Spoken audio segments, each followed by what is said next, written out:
Hello everyone, introducing myself. My name is Rahul Sharma.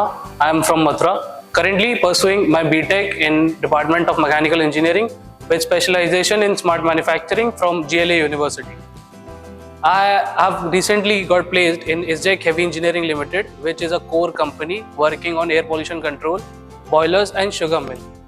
I got a handsome package of 5 lakhs per annum, and if I talk about my academic activities or curricular activities of my 4 years of B.Tech, I have been gone through CSED department, under which I have been learning about the augmented reality and virtual reality, the programming and the codings of robotics. I have been working on robotics arm, which is FANU 2000 RA.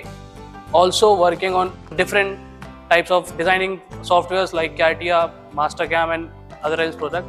And I have been very grateful of CSED department for letting me this opportunity and grabbing such great knowledge.